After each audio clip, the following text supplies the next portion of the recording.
Welcome. We're glad you're here. We are going to be discussing, my name is Chris Jarvis. I should introduce myself here first. And I'm the Executive Director of the RW Institute, which is a group of individuals focused on advancing corporate citizenship and dealing with issues out there in society and mostly within companies, barriers that could be overcome or big ideas that would take a lot of us to make happen. And this is one of them. This conversation right here, this is a roundtable discussion, an ongoing discussion where we're collecting people from around the world to be a part of shaping the S in ESG. And we're thrilled that you're here today. We will be looking at investor demand. What S do investors really value? And if you're on a team as part of a company that has been CSR and now you're filling out ESG reports, what does that mean? What kind of work are you doing that merits inclusion in that from the investor perspective? And to lead this conversation, and the gentleman who initiated it is Jason Saul, a really cool guy who you'll get to hear from in just a second here.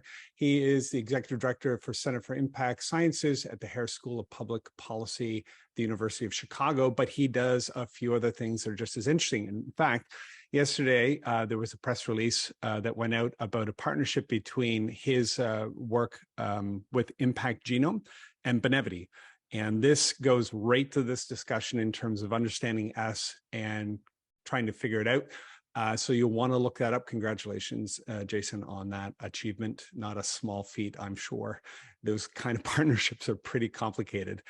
So that's very cool. If you don't know about Impact Genome, if you've never seen it, maybe Dana, we can throw the link right in the chat and people can kind of check it out because it is a phenomenal resource. So I'm going to introduce, just as people continue to flow in here, I want to introduce what we're doing today and who we're going to have the conversation with before I hand it over and go on mute for most of it. Fixing the S working group was formed to begin to address some of the bigger questions. Like I said, this is what the Institute is about. So this fit nicely around CSR and the transition to ESG. We're seeing in our work at Realize Worth, many companies being rebranded fairly unceremoniously, ESG, and now rolling up to legal or finance.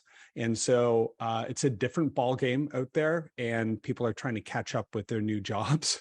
What is ESG? What does it mean? How is it different than CSR? But there's more going on here than you might think at first glance. So how can we create a more inclusive market-driven process to define and refine what's included in S? That is the point of these roundtables. How can corporate social impact be more meaningfully measured and factored into the S? For example, if you look at the Bloomberg dashboard, when it comes to a typical community impact or citizenship work, they'll ask, do you have employee volunteering or employee giving? And that's it, because the agencies don't have a ton of expertise around nuance and what that means and whatnot. So if you're in this space, it's a bit like asking if your building has doors. It doesn't mean much more than that.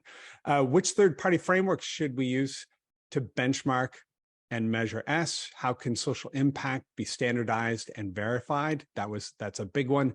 How can we anticipate and adapt to changing profiles in the social landscape? And finally, what does it mean to put a capital market lens on social investment? So as you can see, it's a fairly expansive, broad, inclusive, big conversation. So we're glad we've got a nice, good audience. There are folks joining from around the world. We love that. If you go to your chat, I've waited long enough now so I can ask people to do this. The chat button, if you're new to Zoom, and nobody's new to Zoom, but if the chat button, if you go to the bottom, you can see share your screen. It should be lit up in green maybe, or not, but there's a little thought bubble there, chat. And if you click on that, a chat will open up either to the side, that's the best.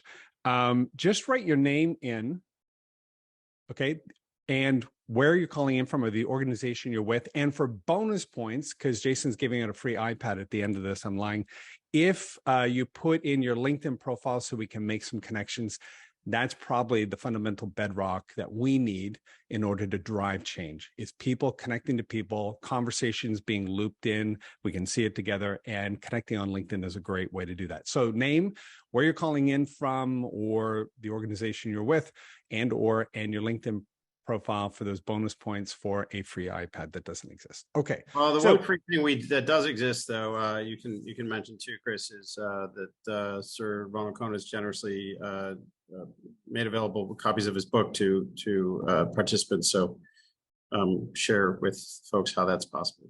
Absolutely. This is an ebook that's available, and I'm not sure when it came out, but it's pretty recent. And the first 200 folks who showed up today for this conversation, we're going to send you a code afterwards.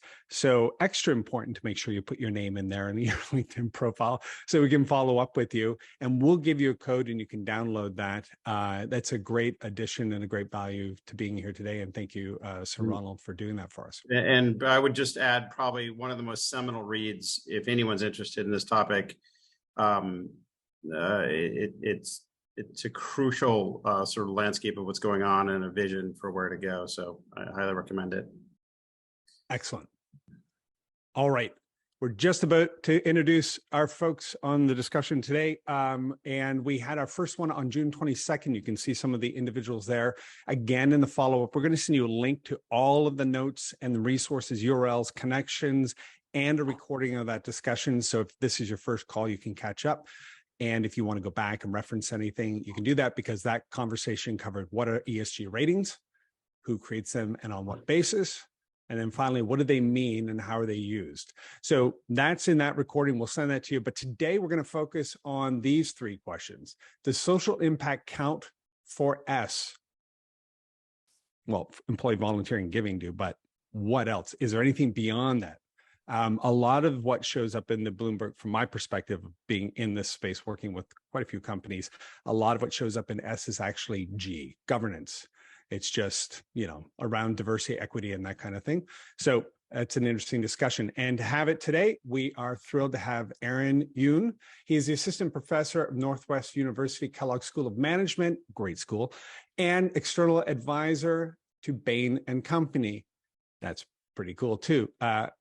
Aaron, do you want to say hi, wave or something so people can see there? Okay. All right. Excellent. Thank you. All right. We also have Alison Delgado. She is the founding partner of Obsidian Investment Partners. Thrilled to have her here as well. There she Wayne. That's excellent. Hello. Thank you. Wayne Kozun, who's the chief officer, investment officer for Forthlane Partners, who's speaking with us today. Wayne, there he is.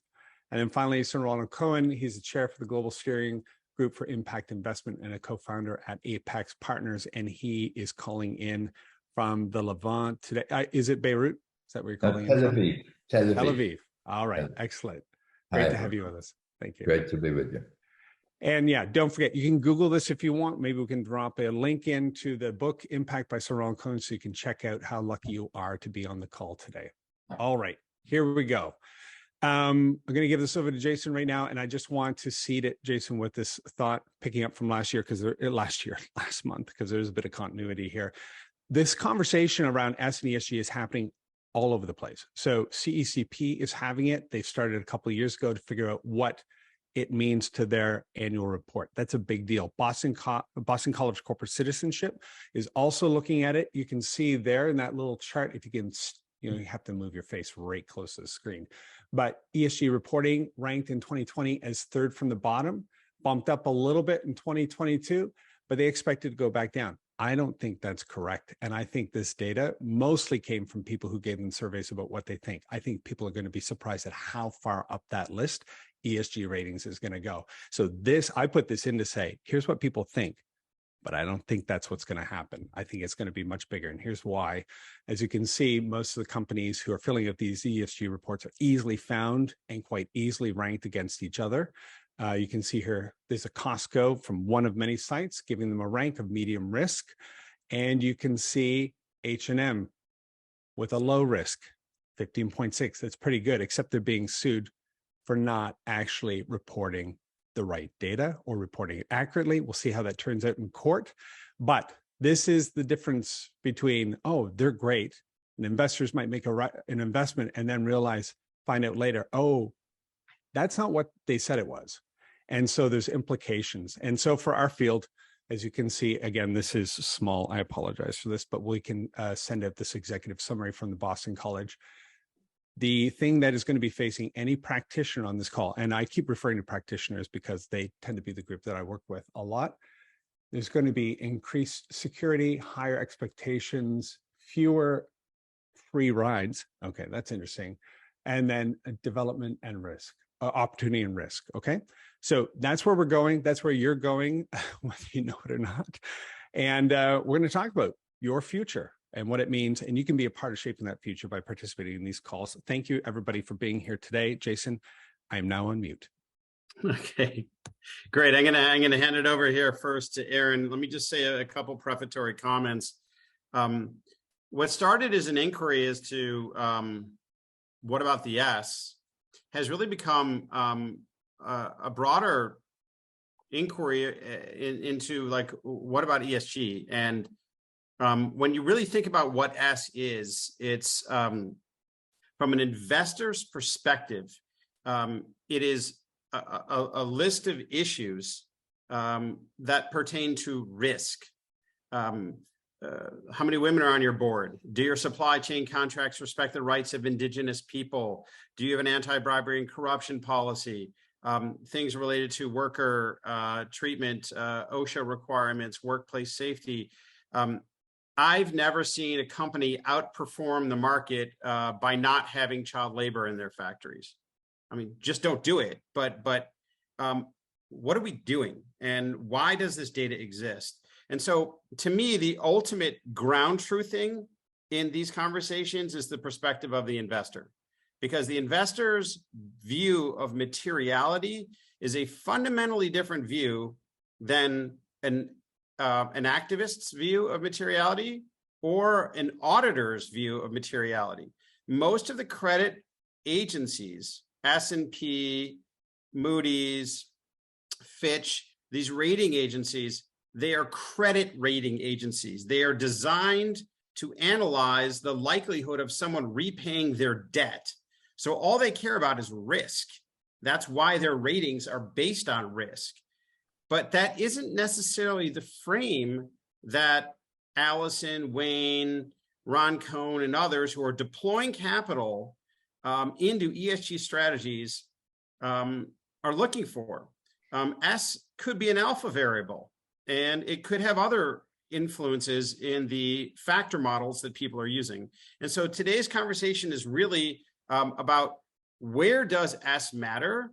How do we understand the nexus between social impact and financial materiality? How do we start to think about the shift from risk to value creation? McKinsey has written a lot about this, a lot of others have, but we're here to learn the perspective of the market today. And so I want to start with you, Professor Yoon. I've loved your papers. I'll call your attention to one of them, which is called Corporate Sustainability, First Evidence on Materiality, which was written a few years ago, but there's many others. And what Professor Yoon has been very innovative in doing is finding data sets that link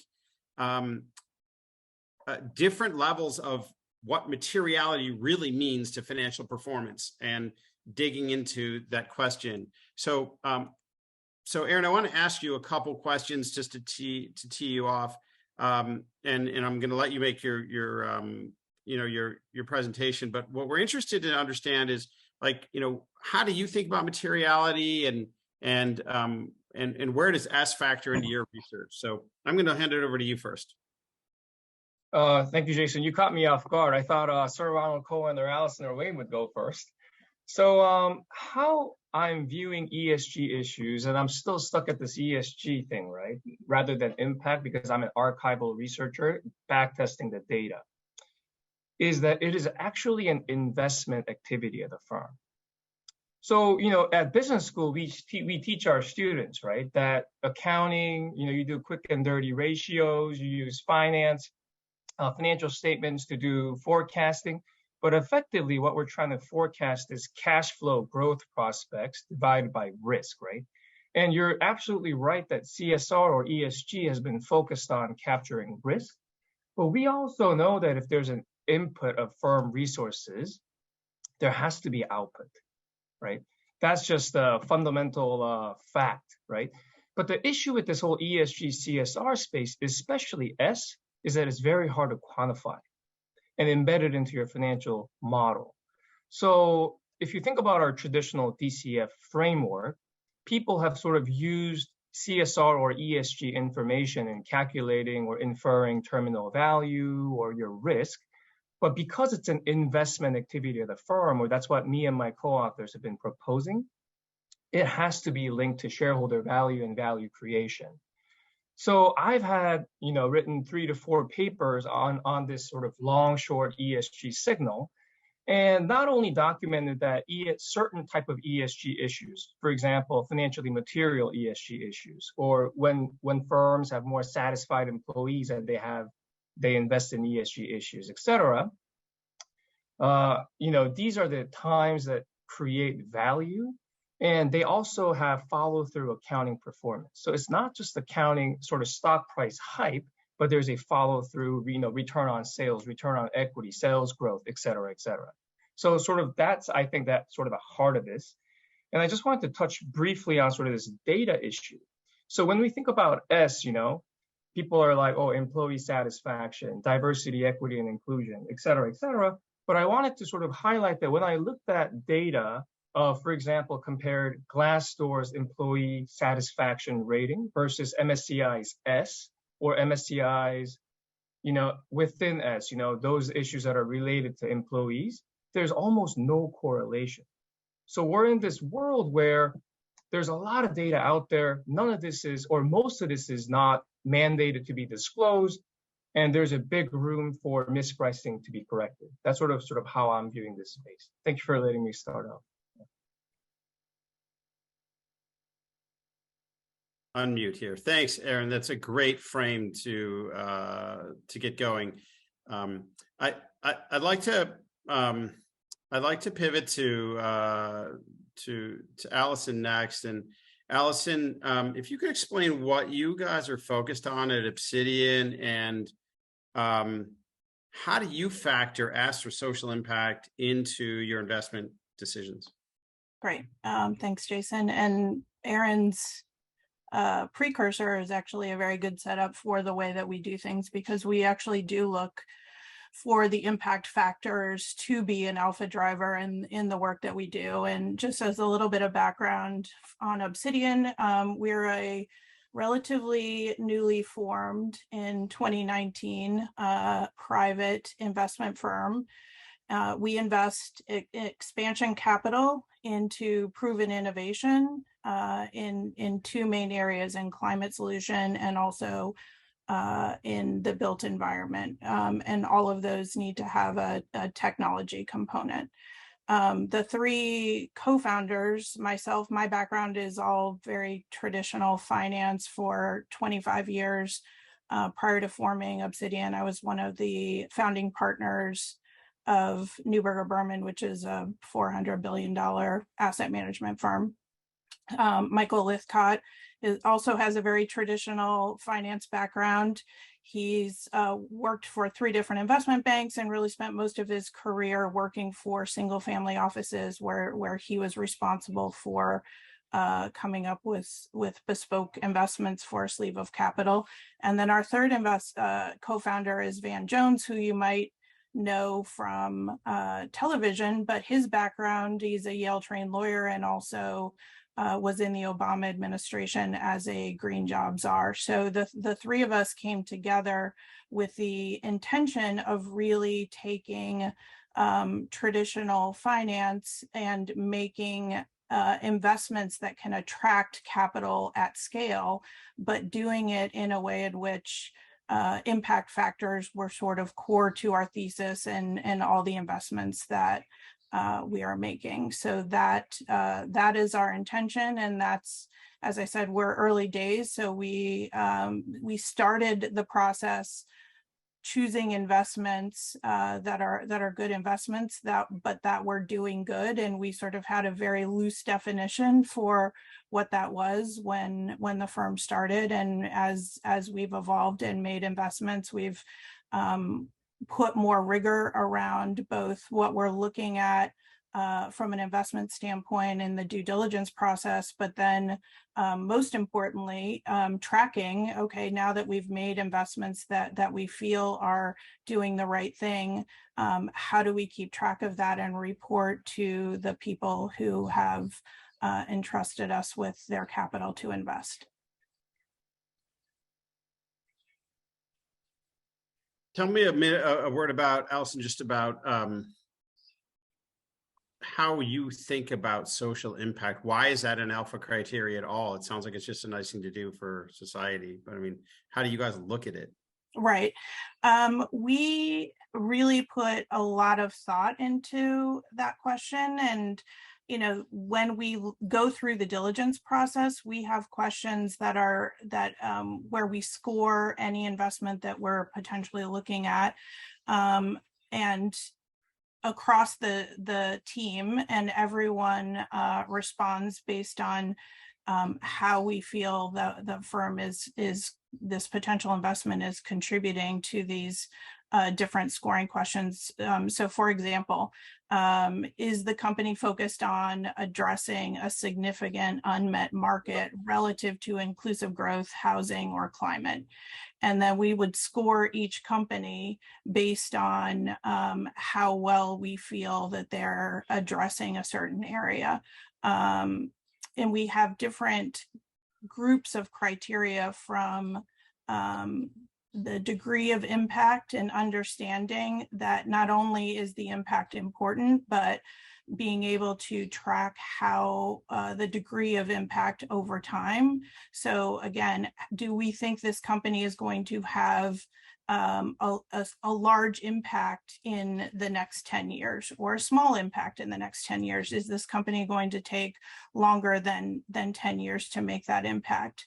So we're not only looking for the financial benefit of the investments that we're making in order to attract that capital at scale, but we feel that if the companies that we're investing in are meeting the criteria that we've set out in the diligence process that are important from both a climate perspective and an inclusive growth perspective, that those companies will do better over time than their peers.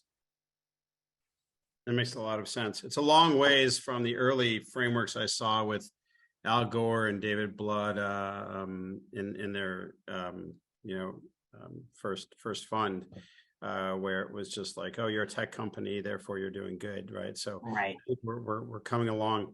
Jason, in line with this, just jumping on a line here, are B Corps even considered now in criteria? Do they factor into S based on what was just said? That's a question that just came in. It's a good question. Let's get to it later. I'd like people's perspective on that. It's a very interesting question, because when you actually double click and carefully read the B Corp criteria, it reads a lot like a GRI or another kind of compliance checklist. It doesn't necessarily correspond to affirmative positive impacts, although it could have been changing. So let's talk about that. Wayne, let's turn to you, because I think you're based in Canada. It's in your DNA to think about social impact.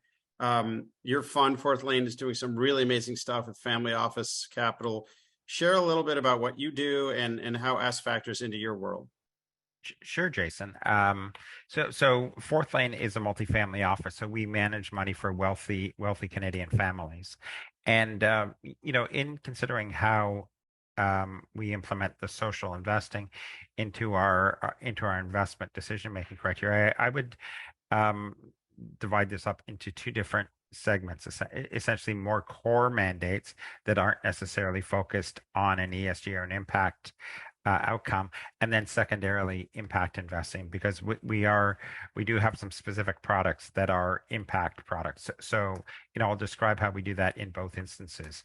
And in the more core investment portfolios, we will try to do some analysis on the investments, and this is more easy to do in private investments than necessarily in public investments, and try to understand what the relevant social risk factors are for a specific company, and then build this into the model.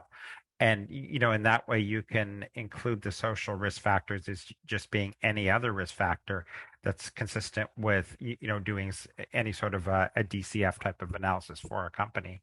And as an interesting aside, it'll be interesting to see if states that are now passing laws to preclude ESG types of mandates, if someone says, well, this social factor is a material economic factor, so I'm not going to buy company XYZ because this social factor affects their bottom line.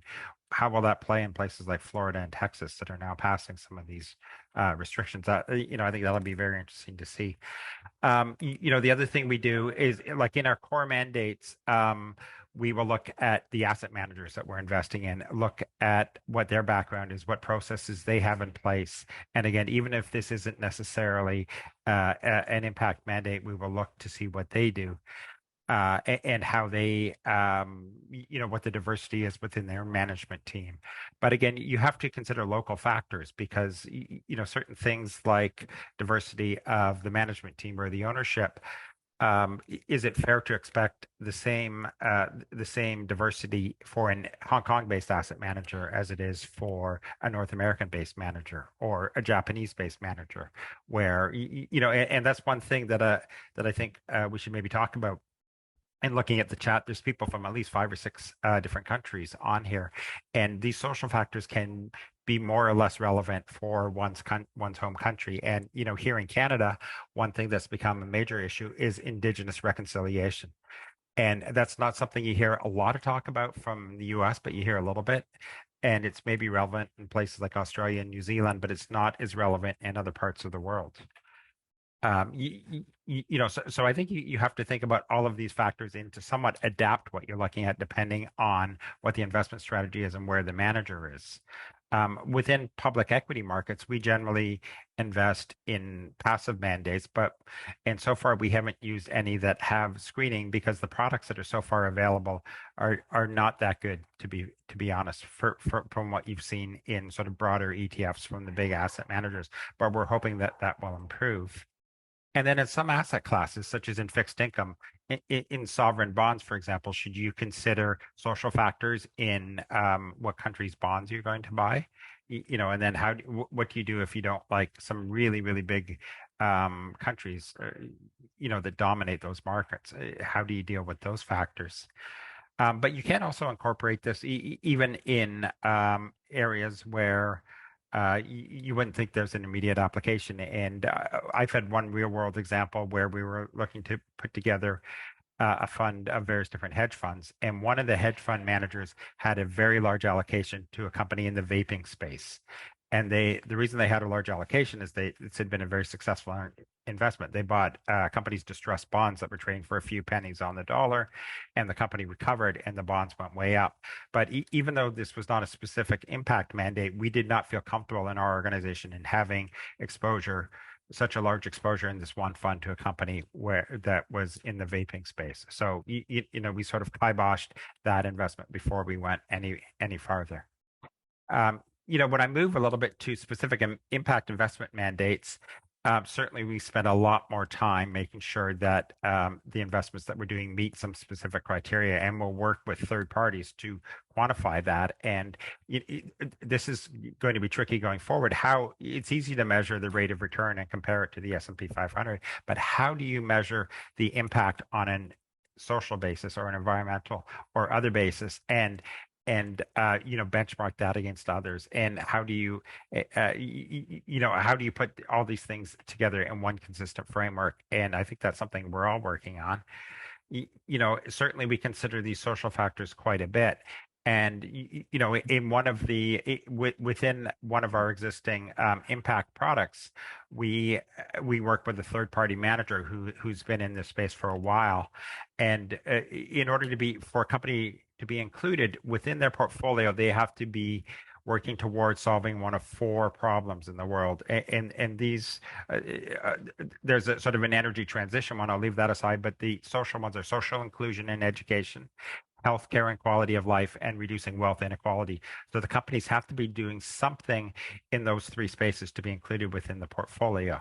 So there are, and some of the companies that are owned are companies like Bank Rakyat, which is an Indonesian bank that's active in microfinancing and trying to, improve the lot of the less wealthy people within, a country like Indonesia. And they also have investments in financial institutions in places like India and Brazil that are also looking to help to bank the unbanked today. But some of those can be tricky, not unlike the H&M example. And then in the healthcare space, this company, in trying to improve human longevity, has invested in a company called Dexcom that makes glucose monitoring. This is something for diabetics that measures your glucose on a continuous basis rather than just when you actually test your blood or urine or whatever. So, this is helping to improve people's quality of life. And, to raise another, in this portfolio, they've also held Moderna for a long period of time before any of us had ever heard of Moderna, because, they thought the modified RNA strategies that they're working on could really be very material improving human longevity. So, within that, and this company then does very in-depth annual impact reports on all of the companies that they follow, and they have a scorecard where they measure them on various factors. So that is available for people to have a look at. When it comes to private impact investing, we've been doing a fair bit of work on that space, and a major impact is the social benefits that various types of investment have. And we're looking at one existing investment for a company that's looking to provide renewable energy to replace diesel generators in remote Indigenous communities in northern Canada. But there's quite a strong social impact to this investment as well, where they're going to be hiring local people to run those plants. And in these instances, they're using biomass. So they would be harvesting local trees and then replanting the trees, to have the carbon cycle going in place. But you're providing benefits to the local community in terms of jobs. You're improving the amount of electricity they have, so they now can expand their school or build a new recreation center that they couldn't do today because they don't have enough power to be able to improve some of the facilities they have in these communities. And the ownership of the power company that's being created is locally owned as well. So we would be investing through a partnership with them and essentially earning a royalty for helping to provide the service in the first place through this company. So, we really look to quantify the social benefits for an investment like that and for other private investments that we're looking at doing within this space. That's great. It's some three really fascinating perspectives: an academic perspective on how do you actually quantify into the calculus of return where social impact fits. Alison providing a lens in terms of like how this drives an investment thesis, and Wayne thinking about both in terms of negative, positive screens, but also different factors that he sees as value creation opportunities. I'm going to turn to Sir Ronald Cohen now for what I would call a more meta perspective. Ron is really a legend in the industry and one of the pioneers of thinking about this from every different angle, both in terms of a private equity investor, an author, a researcher, a pioneer in the field of social finance and impact investing. And so I really just want to turn it over to you, Ron. I'm fascinated to hear your perspective and thoughts on the matter. Thank you, Jason. And it's wonderful to be here with all our participants, with Chris, Aaron, Alison, and Wayne to exchange views, because we are already in the first phase of a massive revolution. A revolution which is changing our economic systems. And it comes from impact, social impact as well as environmental impact. And people sometimes don't realize that every few decades, sometimes longer, themes come along that revolutionize the world of investment and of business. One was the measurement of risk, which started at the University of Chicago in the 1950s with Professor Moskowitz and others. And when I was 24 and sitting on the benches of Harvard Business School, and I began to realize that, look, this technology lark is going to be big. this entrepreneurship is going to be huge. The idea that only big companies can innovate is going to be wrong. When I felt to that, I didn't realize that what was making the venture capital industry possible was the measurement of risk. Because if you hadn't had the measurement of risk, you wouldn't have had the concept of risk-adjusted returns. You wouldn't have had the concept of diversification. And when I was sitting there, the average portfolio had 70% bonds, 30% equities of your country. And now we have these multi-asset portfolios diversifying across asset classes and generating higher returns. The same is happening with the measurement of impact today.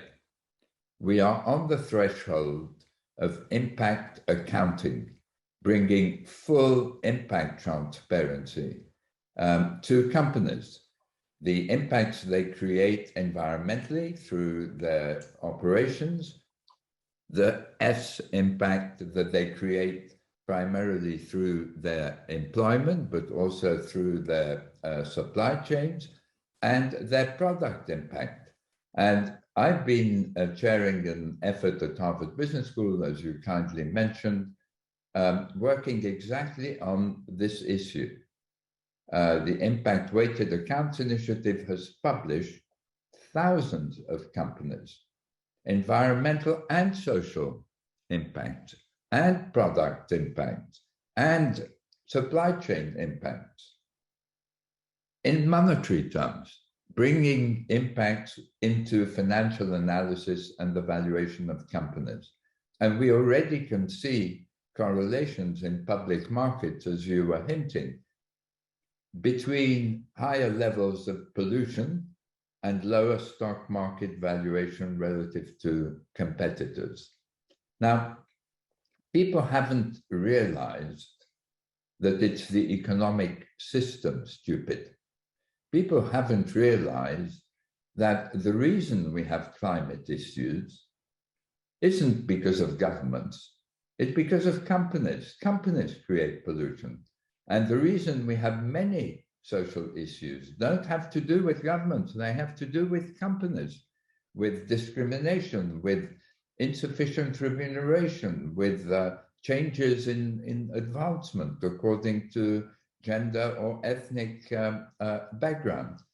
And so I want to say that we are on the threshold of what happened in the early 30s for transparency on profit, and this time it's transparency on impact.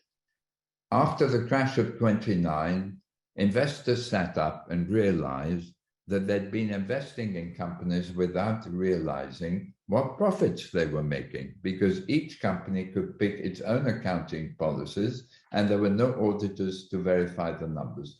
4 years after the crash, in 33 and then in 34, legislation was passed to bring GAAP accounting and auditing, and the whole world followed. Today, we have $40 trillion of ESG flowing to achieve impact as well as profit, without the faintest idea of what impact is being created. And we're beginning to get pushback. The accusations of greenwashing, the lawsuits like the H&M one that I think it was Jason, if you're Jason, forgive me. I don't know if you referred to it or someone else. But we are in the process now with the SEC saying mandatory disclosure of of environmental impacts by companies, total impacts, including supply chain. In the rest of the world, you have the International Sustainability Standards Board, which has been set up by the organization responsible for all financial accounting across the world, except for the US, established to standardize the measurement of impacts in quantitative terms, tons of carbon, liters of water, but both for environment and for social impacts. And then you have the EU imposing on investment managers who want to sell their products in the 500 million person market transparency on the impacts of their investment vehicles.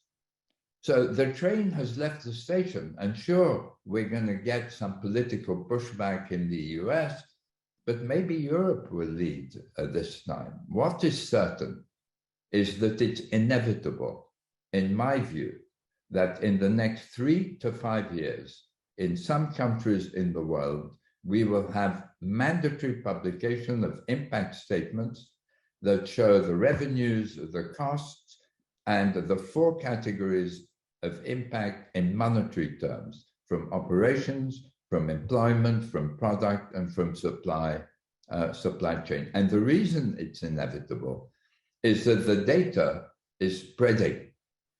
And you can see that it's stock price sensitive, Jason. And so regulators have to step in order to ensure that they have an orderly market where every investor gets the information on a comparable and verified basis at the same time. So the S is as important as the E. It isn't true that it is harder to measure. I can tell you that the Harvard work shows that the diversity debit of Amazon, measured as the gap between employment in its facilities and the community outside, and describing the remuneration levels that excluded members of ethnic or gender communities would have got, is $6.5 billion a year. I can tell you that Apple is 2.4, but that if you relate it to the wage bill, Amazon does a better job on diversity, 16% versus Apple on 24%. That's how we're going to be measuring the S. And it's going to include diversity, advancement, differences in pay, and pay under the living wage. So the revolution is here, and we have to push for it. There are 1,500 lawsuits in the United States against companies for environmental issues. And we're going to begin to see lawsuits for social issues too. We're going to see resolutions at shareholders' meeting addressing both environmental and social issues. So I'll stop there. Well, I'll just add to the profound insights you've made there. I was recently speaking to both Apple and Google, and I think Google actually turned down a shareholder resolution for a racial equity audit, and Apple actually passed it and is conducting one. So you're right. These are at the threshold of the door, and that's just the beginning. Diversity, racial equity, things like social determinants of health, all kinds of other factors. And I think the realization is going to come as both Alison and I think Wayne and perhaps also Aaron were saying or implying, that in today's world of changed values, with huge technological leaps that enable us to deliver impact globally in ways humanity could never previously consider, optimizing risk return delivers lower profits and growth than optimizing risk return and impact. That's a great quote. I'd like to turn it back to all of you listening to engage with this very rare group of folks on the panel. Chris, how do you recommend we engage in some of the questions here? Do you have some that you could spotlight? Yeah, let's do it. I'll ask a couple here. First of all, Wayne, can you elaborate more on a successful engagement strategy with portfolio companies to adopt social issues as important as strategy? What role, if any, does a materiality process play in identifying the issues most germane to value and impact? So again, can you elaborate more on successful engagements strategy with portfolio companies to adopt these social issues? Sure. These are, these issues in terms of engagement can happen in a couple of ways. One, with the board of directors, and secondarily with management. I think in various companies are starting to learn the importance of some of these issues. And I've been involved in the past here in Canada in substantial engagement around increasing diversity of board members. This is a situation where people didn't take seriously. And here in Canada, we had very low representation of women on boards of directors.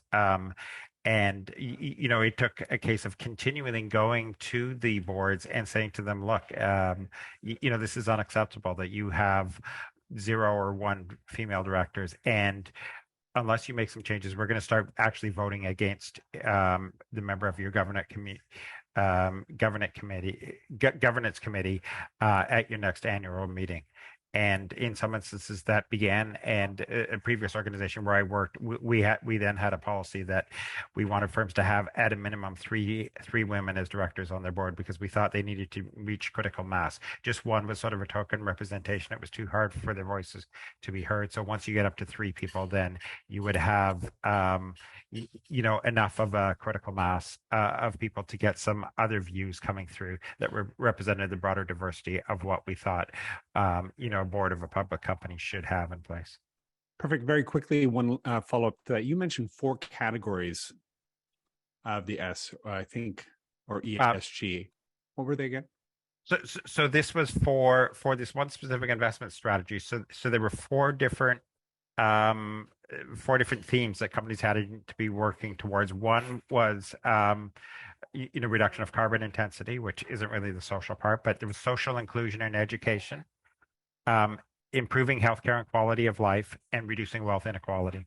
Okay, perfect. We just had a question about this. Yeah. I'm going to throw the next one, Jason, up on the screen, or my little screen here. Let me give you my whole face. So the question is, anybody who might be interested in taking this one, there are many dimensions to S within ESG. So can you please share best practices, frameworks, or institutions?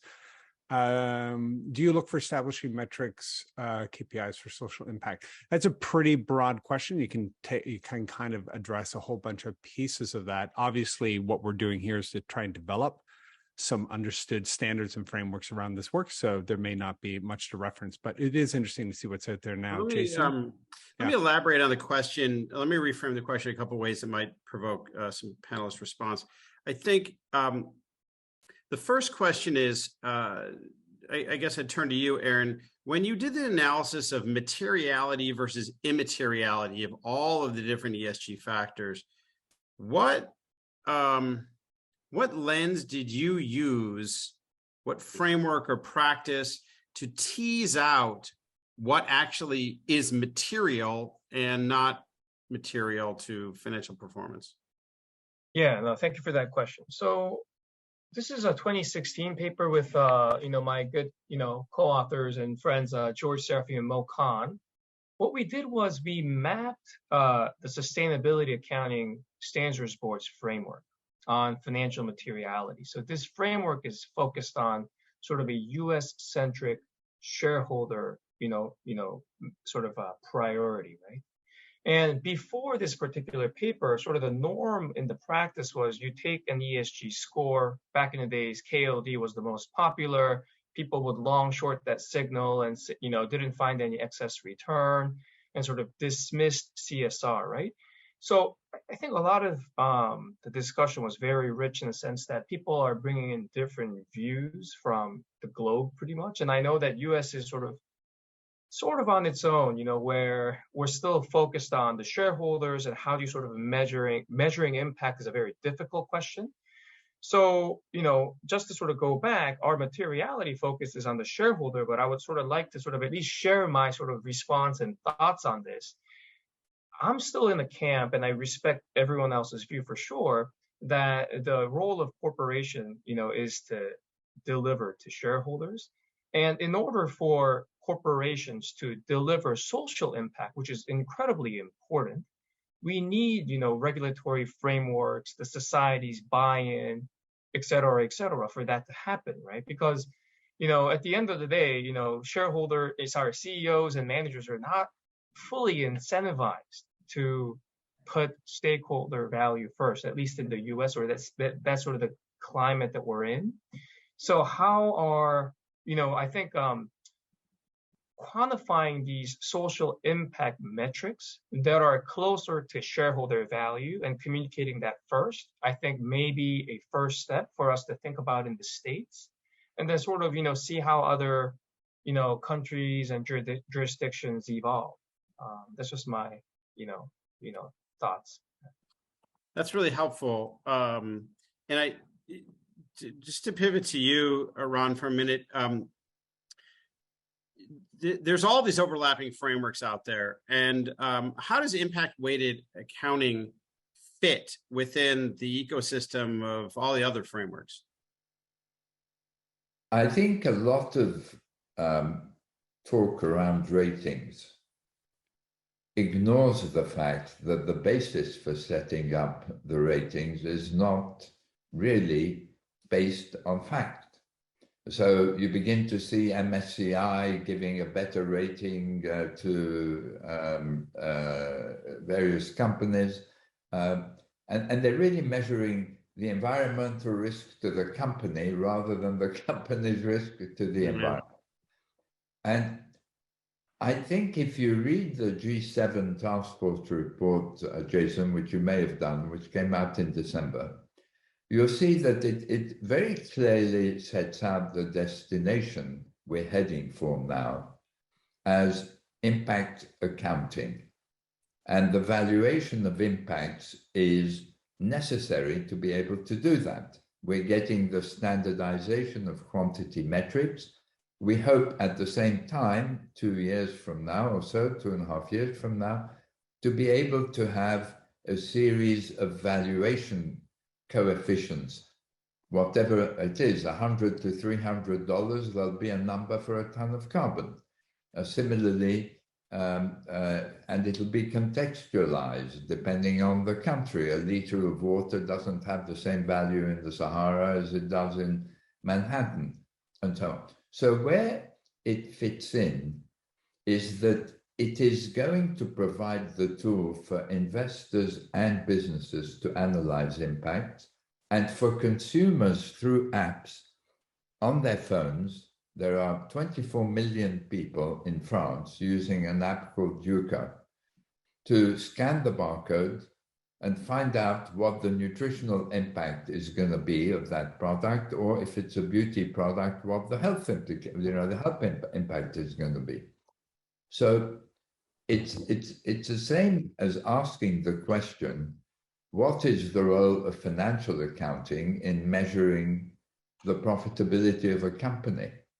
And of course, it's taken 9 decades to perfect GAAP accounting, and it's going to take a large number of decades to perfect impact accounting. But that's what the IWAI is seeking to do. And I can announce that it is spinning out this effort now to create a foundation called the International Foundation for Valuing Impacts. And we'd love the University of Chicago to be involved in it, as well as others. It has a top-notch expert board of over 20 figures from across the world. It's a serious effort, and so when you're talking in terms of rating, when you're talking in terms of ESG having intention and no measurement at all, when you're talking in terms of private equity, creating impact funds, the answer has to be impact accounting if you're going to have something that is rigorous, verified, and everything that goes with that. I think that's a fantastic evolution of this conversation, right? Because so many of these prior discussions have been about metrics and measurement and impact measurement.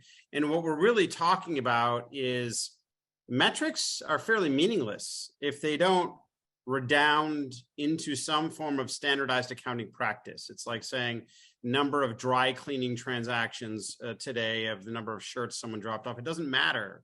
All that matters is ultimately what is the value that's being created, and is there some form of systematic standardized, third-party validated framework that can be used to start to turn impact into fungible units that can be compared and benchmarked, aggregated, and all that. And I think that's, I think that combined with what Aaron is talking about in terms of being able to factor those into models and think about how those correspond to shareholder value is contemplating, as you say, around a future revolution in all of this, where it's a step change from measurement and metrics into accounting and standards and factors. And the thing is, Jason, today, it's already big in financial markets. You look at the bond market today. Yeah. Sustainability linked bonds and loans account for $1.5 trillion. These are loans and bonds where if a company meets an environmental or social target set at the time of raising the money, it'll pay less interest. So we're not talking of an idea anymore. We were when we kicked off 20 years ago, but this is now big in the bond market. It's becoming big in the private equity market. And if you bring transparency to the equity markets, it's, you know, that's it. It's going to be the tipping point. Well, yeah, and you can imagine, I mean, environmental, the E in ESG is an outcome, right? We're trying to reduce greenhouse gas emissions. We've proxied it with some metrics of carbon and methane and other things, but there's been a whole regime built around standardizing, registries, verification, accounting, markets, pricing, all of those things. Social impact is the same thing. It's a set of outcomes. And there's no reason why the same regime and sort of frameworks can't be built around that. So I love that thread. Chris, I want to go back to you for any other questions that are popping up. Well, we don't have time. We've got 3 minutes left here. This went fast. Remember, if you need to jump off at the end of the hour, at the half past hour here, feel free to do it. But if you want to stick around a little bit, we've got a little bit of an after party. It's not after party. It's like, you know, the thing you watch after the show's over. I don't know if any of our panelists can stay. We do have a few other questions. We'll be sure to pick that up, but I do want to just make sure to highlight that our next session is going to be coming up soon. And we'll be looking at, we'll be taking a deeper dive with the ratings agencies. We want to know how much weight do ratings really put on the S, specifically SDG's community impact? So we're going to keep going down this rabbit hole a little bit. We're going to build this question or these questions out based on the feedback we got from this session and from last session as well. So we're shaping the conversation together. So if you have questions or hot topics or resources or anything that you want, or if you can recommend speakers, that would be amazing for explaining that. I'm thinking some of the folks from the impact accounting weighting projects, Seraphim and others might be interested too. So yeah, please share those in the chat. Yeah, we'd love that. And afterwards, we're going to send a follow-up, tomorrow with all of the chat stuff, that relevant stuff. We're not just going to dump it all in. URLs, links, some of Aaron Yoon's papers, as well as be sure to get your book. So all the good stuff is coming tomorrow. Again, if you can stay, that's great. But this is half past. So I'm going to say thank you to everybody. If anybody has any last minute comments, let's just go around. So Ronald, Cohen, you can kick us off. Thank you very much. All right. Perfect.